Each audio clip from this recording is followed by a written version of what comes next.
سال 260 میلادی، میدان نبرد ادسا. یک امپراتور روم برای اولین بار در تاریخ جهان زانو میزند.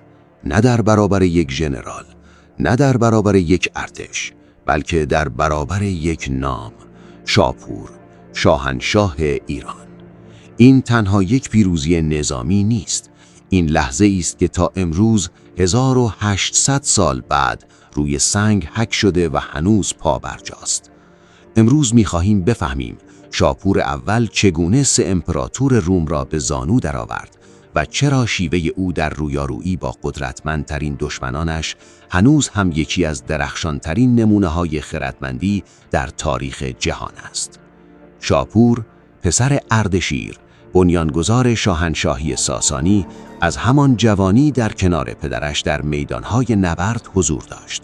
اما دورانی که او را برای همیشه در تاریخ جهان ثبت کرد، درگیریش با روم بود. امپراتوریی که خودش را شکست ناپذیر می‌دانست.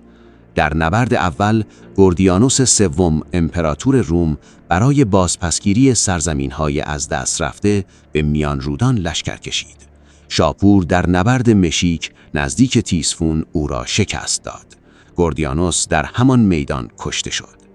در نبرد دوم، فیلیپ عرب، امپراتور بعدی روم، به جای ادامه جنگ تسلیم شد و باجی سنگین به شاپور پرداخت. یکی از تحقیرآمیزترین توافق‌های صلح در تاریخ روم باستان. اما نبرد سوم همان بود که نام شاپور را برای همیشه در تاریخ جهان ماندگار کرد. در سال 260 میلادی، امپراتور والریان در نبرد ادسا شکست خورد و به اسارت شاپور درآمد. نخستین بار در کل تاریخ که یک امپراتور روم زنده به دست دشمن اسیر میشد. شاپور برای ثبت این پیروزی‌ها به کلمات به تنهایی بسنده نکرد. او دستور داد این لحظات بر دل کوه‌ها حک شوند. در نقش رستم، همان دیواره سنگی مقدسی که پیش از او شاهان هخامنشی هم آثارشان را بر آن نهاده بودند، نگاره‌ای می‌بینیم که شاپور را سوار بر اسب نشان می‌دهد، در حالی که والریان در برابرش زانو زده و فیلیپ عرب ملتمسانه دستان شاپور را در دست گرفته است. در بیشاپور هم، شهری که خود شاپور بنا نهاد، نگاره‌های مشابهی از این لحظات شکوهمند بر جای مانده‌اند.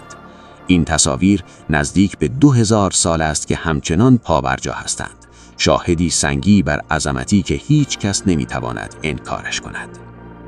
شاپور در کتیبه معروفش در بیشاپور نه فقط از پیروزی‌هایش سخن گفت، بلکه از ریشه‌های خودش هم روایت کرد.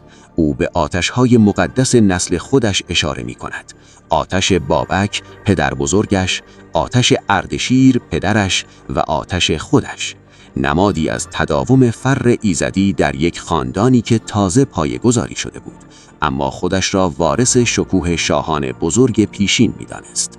جالب اینجاست که نام شاپور حتی در تخت جمشید، پایتخت باستانی هخامنشیان، هم در کنار نام پدرش حک شده.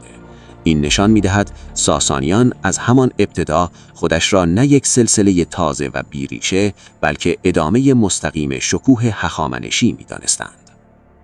اینجا میرسیم به نکته‌ای که شاپور را از بسیاری از فاتحان دیگر تاریخ متمایز می‌کند. شاپور می‌توانست والریان را مثل گوردیانوس در میدان نبرد بکشد، اما این کار را نکرد. او والریان را زنده نگه داشت و او را به قلمرو خودش آورد.